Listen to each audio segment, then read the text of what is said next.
Olá, meus amigos e amigas.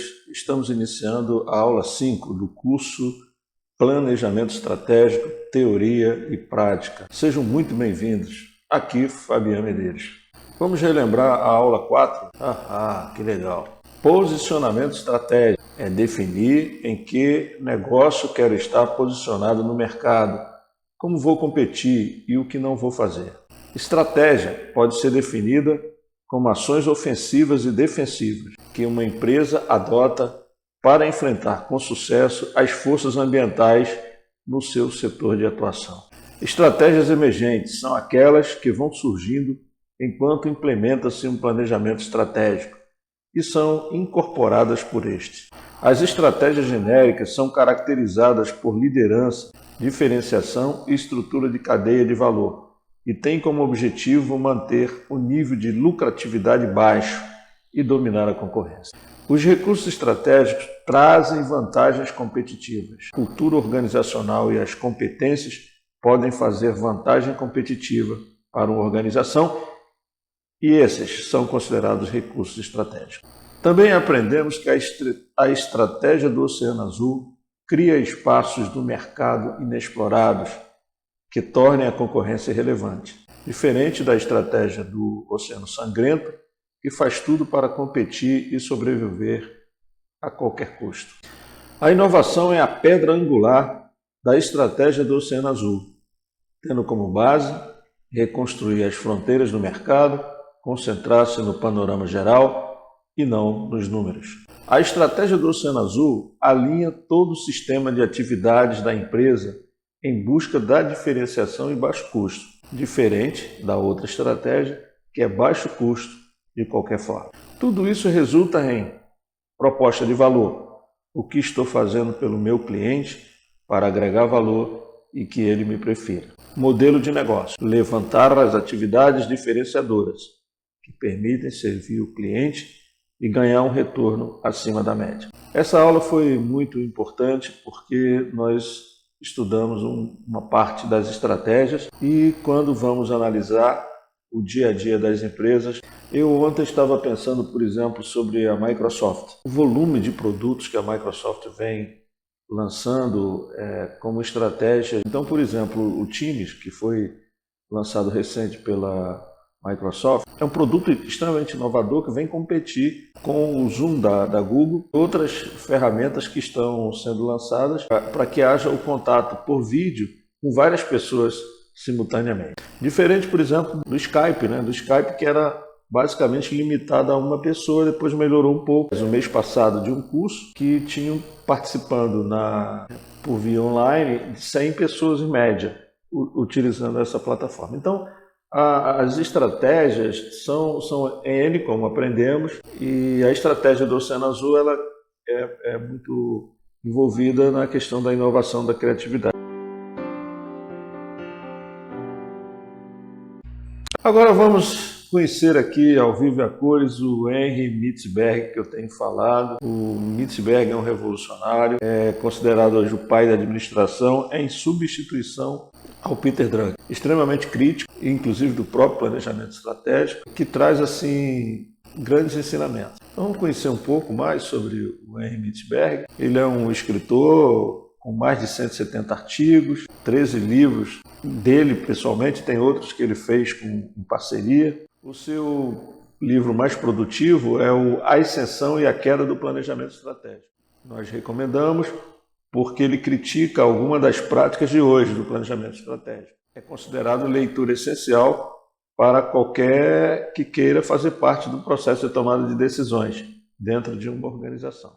Trata-se de um renomado acadêmico com PhD pela MIT, Sloan School of Management, e atualmente é professor da Universidade de McGill, no Canadá, onde leciona desde 1968.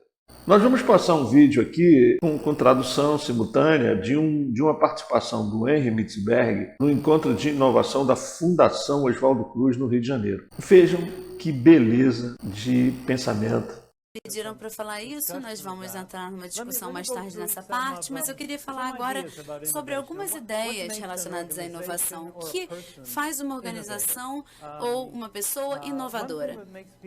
Uma coisa que torna as pessoas inovadoras, que eu acho, é não pensar primeiro. Se nós pensarmos sobre tomada de decisões, você faz um diagnóstico, você faz um design, você decide e depois você toma a prática. A maioria de vocês deve ser casado ou ter um parceiro. Como que você toma uma decisão? Você toma uma decisão assim? Então, se você é um homem, você diz, tem 6 ou 8 mulheres que eu estou interessada, eu vou fazer uma lista aqui, 6 mulheres, e aí eu vou avaliar, eu tenho critérios que eu estou procurando nas minhas parceiras, tem que ser bonita, tem que ser inteligente, tem que cozinhar bem, sorridente, e aí eu vou ranquear essas mulheres nesses critérios, e aí eu vou somar, e aquela que tem a melhor nota, eu vou casar com ela. E aí você vai para ela e fala, parabéns, você ganhou a loteria, e ela fala, bom, enquanto você estava fazendo isso, eu me casei e tive 3 filhos.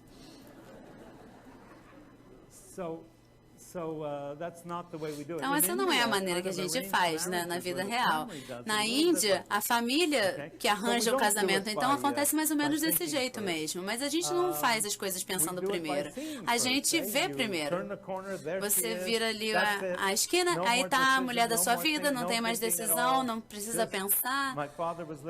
Meu pai estava morando em Nova York, ele ligou para minha avó em Montreal e ele falou, hoje eu conheci a mulher que eu vou me casar. Não houve muita análise envolvida nesse processo, mas foi uma decisão brilhante e funcionou muito bem. Ou você age primeiro. Eu vou deixar para a imaginação de vocês o que isso significa e encontrar um parceiro. Mas agir e depois pensar, em vez de pensar e depois agir. O que eu estou realmente falando é que na sua própria tomada de decisões inovadora, você precisa ver primeiro. Você vê para poder entender. Ou você tem que agir primeiro e não só pensar. Então, para pegar um exemplo muito famoso que vocês conhecem, quando Fleming voltou de férias, Alexander Fleming voltou de férias, e ele tinha suas amostras de bactéria, ele olhou para elas e tinha algum mofo nessas amostras. Ele pegou o mofo e jogou fora.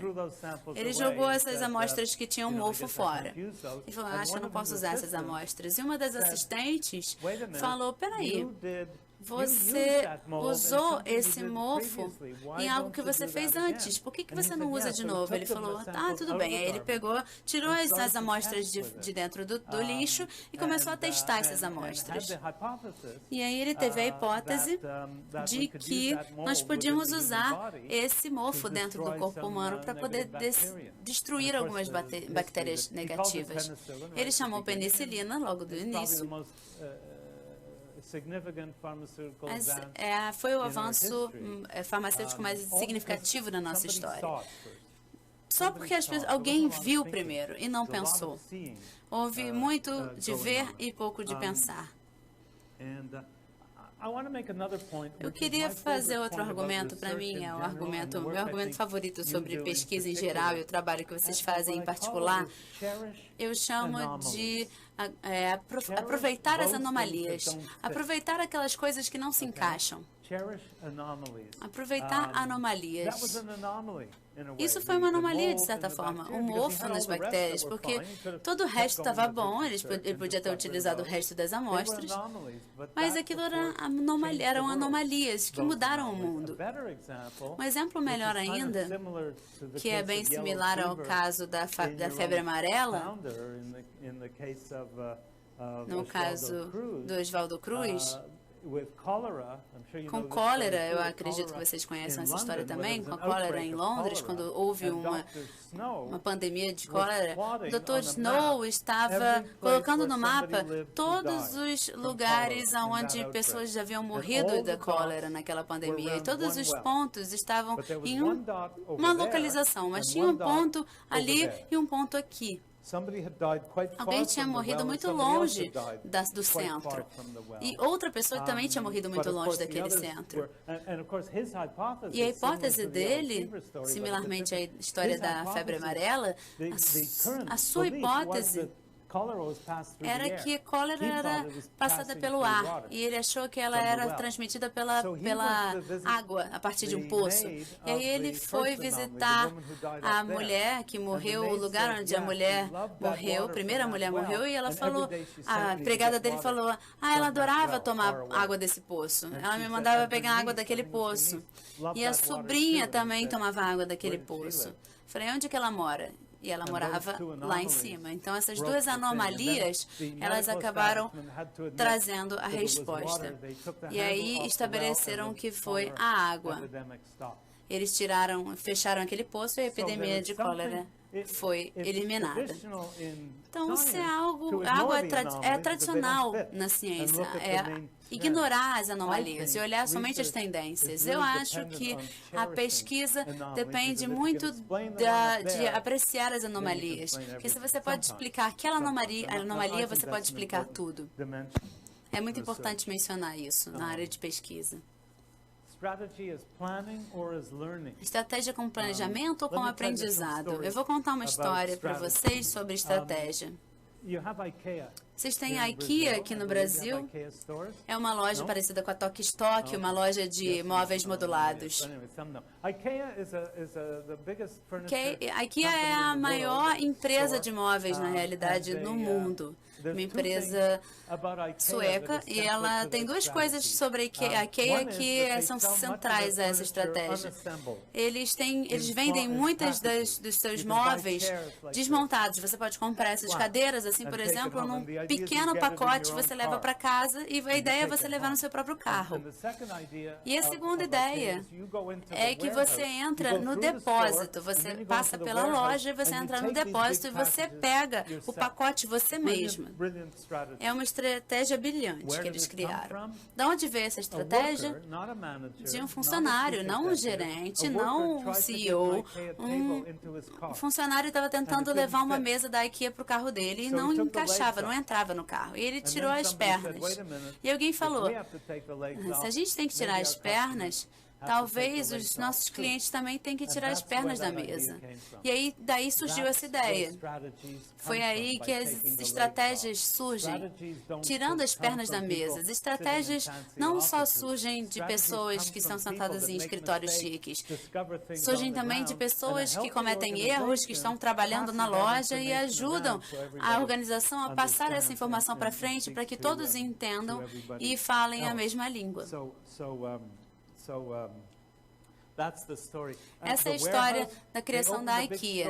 Eles abriram uma loja grande em Estocolmo e tinha uma fila enorme para entrar e comprar mesas e cadeiras. Aí eles tinham uma mesa tradicional que eles anotavam os pedidos, e aí eles empurraram essa mesa e falaram, pode entrar no depósito e pegar vocês mesmos. Especialmente numa empresa assim, que está desenvolvendo vários tipos de coisas, isso não vem de planejamento chique, vem de pessoas que estão nas equipes e trabalham muito para fazer isso acontecer.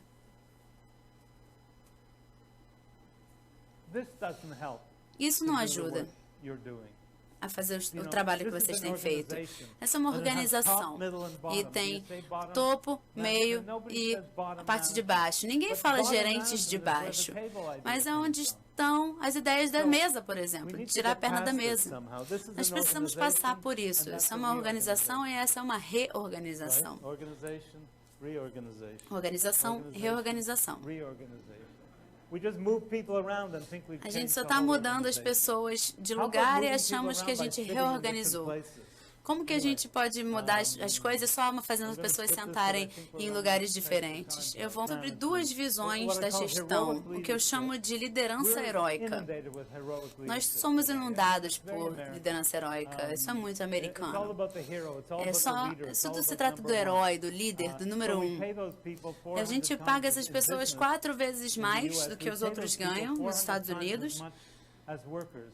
4 vezes mais que os funcionários, para eles anunciarem que eu, como CEO, sou 4 vezes mais importante do que você, porque você é só um funcionário e eu sou um CEO. É isso que nós chamamos de liderança. Isso não é liderança.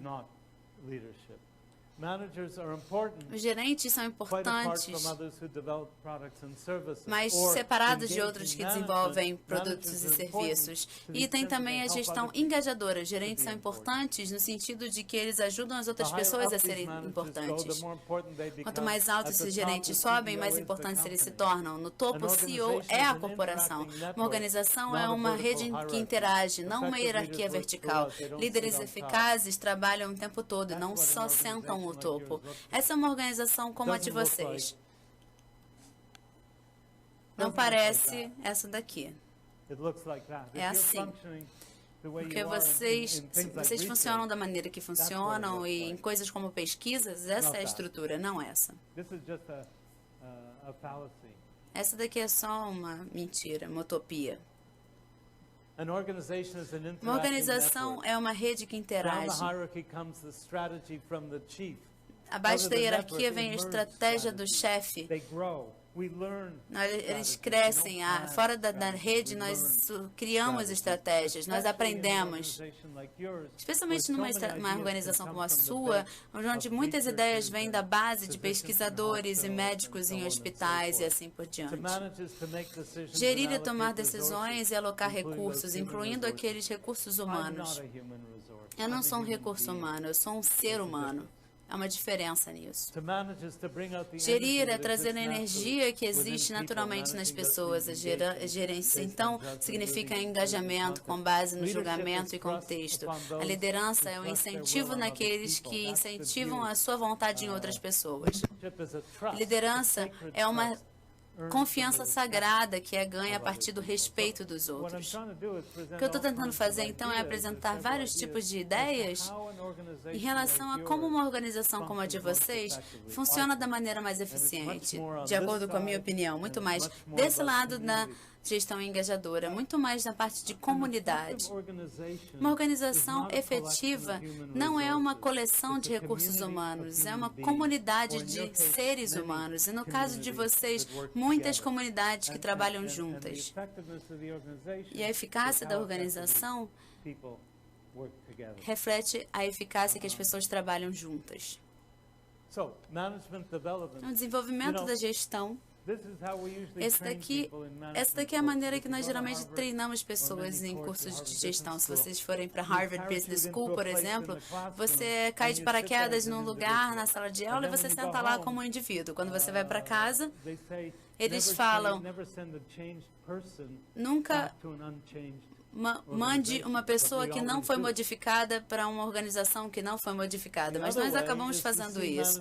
A outra maneira é ver o desenvolvimento de gestão como pessoas trabalhando juntas e representando a sua organização. Elas então estão representando a sua comunidade e carregando o seu conhecimento e o seu aprendizado de volta para o local de trabalho. Algumas fotos aqui do site de Harvard, eu falo que é o dedo de Harvard, porque todo mundo está apontando, o professor está sempre apontando o dedo para alguém. E agora é assim que são as aulas de desenvolvimento gerencial. Eu vou pular um pouquinho aqui, porque a gente está com o tempo um pouco atrasado.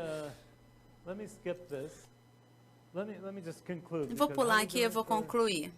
Bom, gente, está aí, né, o vídeo do Bitzberg falando de diversos temas que certamente vocês devem ter anotado, para depois a gente fazer um debate. E agora vamos conhecer os 5 P's do Henry Bitzberg no que se refere a desenvolvimento de estratégia. Vamos começar pelo plano. Segundo ele, a estratégia é vista como um plano, sequência de ações, uma vez que as ações desenvolvidas são previamente pensadas antes de serem colocadas em prática. São feitas de forma consciente e não por impulso a fim de atingir objetivos previamente pensados. Exemplos são os planos de guerra militar, esquemas feitos por técnicos de futebol e uma ação de marketing no meio empresarial. Então, primeiro, P, plano. O segundo, P, de pretexto. A estratégia é um pretexto para enfraquecer ou confundir um concorrente ou competidor. É o famoso blefe, muitas vezes utilizado em jogos de cartas como o pôquer. No meio empresarial, esse tipo de estratégia é utilizada quando se quer que a concorrência pense que você fará algo na sua empresa, mas na realidade você está pensando em fazer outra atividade. O terceiro P é de padrão. A estratégia é entendida como um comportamento consistente e padronizado ao longo do tempo, especializando a empresa em uma posição de mercado. O quarto P é de posição. A estratégia é vista como uma maneira de posicionar recursos para apresentar maiores chances de derrotar um inimigo ou um concorrente. Já tivemos oportunidade de falar sobre cultura e competências como recursos, mas existem diversos outros recursos para derrotar um inimigo ou um concorrente. A publicidade é um deles. Por isso. No meio empresarial, é vista como uma forma de se relacionar com seus públicos e o brand de um modo geral. Brand é um conjunto de atividades que geram uma marca. Então falamos aqui de publicidade, por exemplo. A Coca-Cola, voltamos à Coca-Cola. A Coca-Cola é mestre nisso, né? Se relacionar com seus públicos usando a gestão do brand. E o quinto P, perspectiva. A estratégia é baseada na intuição das pessoas. Em uma empresa, as estratégias são definidas a partir dos conhecimentos e visão do mundo do conjunto de pessoas que fazem parte da alta cúpula administrativa. Nesse caso, a estratégia é percebida através da leitura da empresa, do ambiente que é presente e suas perspectivas futuras. Aí tem um pouco daquela questão de você estar sempre analisando o ambiente externo e interno, conforme aprendemos lá na matriz SWOT. E também nas 5 forças do Mike Porter. Então, nessa aula, nós estudamos as reflexões do Henry Witzberg no vídeo assistido, que são: para inovar, as pessoas precisam primeiro enxergar para depois pensar. A inovação pode ser baseada em anomalias. Muito interessante isso, né? Quer dizer, a partir dos defeitos, a partir dos problemas, você cria e aí você inova. A inovação vem de todos os segmentos da empresa. A estrutura extremamente hierarquizada e o medo não fazem bem para o surgimento das inovações e das estratégias. O líder heróico faz parte da nossa cultura ocidental, mas não ajuda no engajamento das pessoas. Gerir é assegurar o engajamento das pessoas. A organização reflete o trabalho dos seres humanos em forma de comunidade. Há uma profunda diferença entre recursos humanos e seres humanos. O primeiro P do Henry Witzberg é o plano, e a estratégia é vista como uma sequência de ações pensadas previamente e conscientemente. O segundo P de pretexto é vista como um pretexto para enfraquecer o concorrente ou competidor. É o famoso blefe. O terceiro P, padrão, é a estratégia vista como um comportamento consistente e padronizado ao longo do tempo. O quarto P, a estratégia é vista como uma maneira de usar recursos para apresentar maiores chances de derrotar o concorrente. O quinto P, a estratégia é baseada na intuição das pessoas. Então, meus amigos, aqui nós temos o pensamento do Henry Witzberg e também os 5 P's. E se nós pensarmos direitinho, eles são muito interligados com os outros pensadores. Mas o Henry, ele é muito direto, ele é muito objetivo e por isso talvez ele se sobressaia. Mas, por exemplo, a gente viu aqui a questão da estratégia é vista como uma sequência de ações pensadas e lá atrás nós vimos isso num dos pensadores. Bom, meus amigos e amigas, estamos chegando ao término da aula 5. Não esqueçam que os esclarecimentos e trocas de ideias devem ser enviadas para fabian@fmabr.com e eu terei o maior prazer em responder de imediato. Um forte abraço e até a próxima aula.